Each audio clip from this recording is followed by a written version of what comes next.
Guys, magluto na tayo. Start na tayo sa pagluto. Ito na yung ating talbos ng kamutin. Hamay na natin. At ito po yung ating isda. Yan guys. Tamang-tama kasi ngayon, tag-ulan, malamig. Sasabaw tayo. Ito yung ating panglahok. At ito naman ang ating pampalasa. Batuan, sili at saka luya. Yan. So, nagpakulo tayo ng tubig. Yan guys, pakulo tayo ng tubig.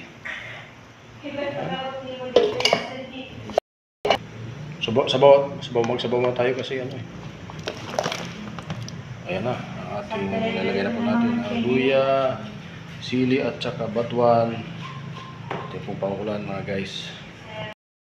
So yan guys, kumukulo na. So pwede natin ilagay ang ating isda. Yan, lagay na natin.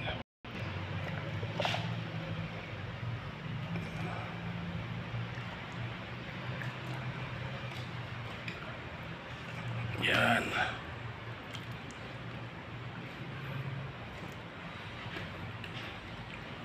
Sabaw po yan guys na the best. Ayan. Okay, so takpan natin na guys. So yan guys, pag luto ng isda, salagay natin to. Tapos yung ating okra. Yan po yung ating panlalagay maya. So kailan natin ng pampainit ngayong tag-ulan, malamig na, December na, kaya kailangan natin magsabaw guys. So masustansya po ito. Gantayin natin guys. Yes, malapit na kumulo ang ating sinabawang isda. Yan, ang sarap yan guys. So lagay na po natin ng okra. Guys, lagyan natin ang okra para pag kumulo, luto na yan. Half cook lang ito dapat. Tapos yung talbos ng kamote isasapaw natin mga guys. Yummy ito. Ha? So ito na guys ang ating susunod. Pagkatapos makulo ng konti, ito na po yung ating panghuli. At titimpla natin. Napakasarap ito. Pampalakas ito mga guys. Ano ito naman gata ito. Magluto ako mamaya ng ginataang gabi.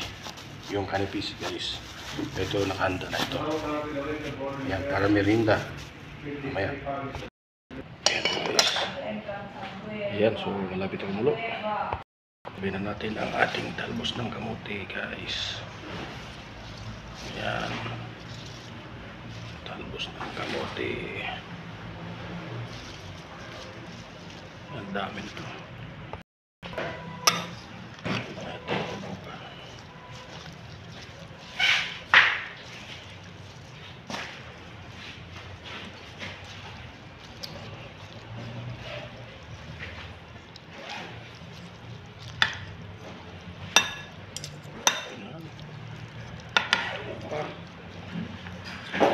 Dito.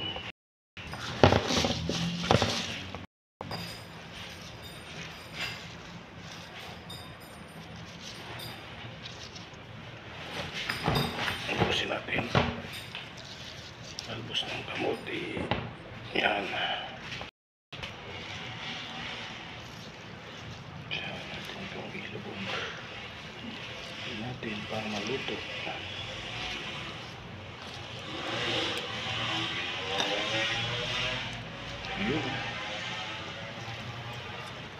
Ayan, mga ilang minuto lang to guys. Luto na to.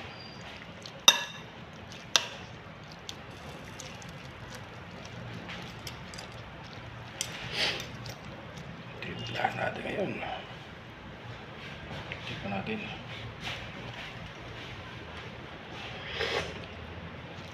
Wow, ayos na guys.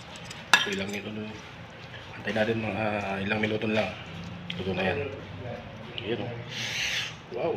Yummy. Yummy. Guys, silipin na natin. Ayan, kumukulo na. Okay na yan guys, luto na yan. Luto na yan. So atin pong tikman muna. Ang lasa nito guys. Guys.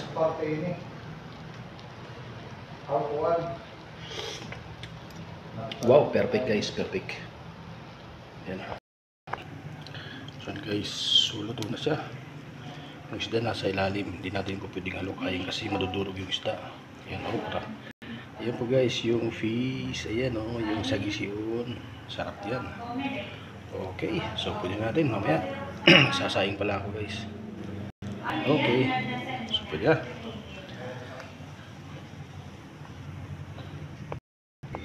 Yan, sorry, namatay ang ilaw. Yan, tignan natin ulit guys. Wow. Perfect. Thank you for watching guys.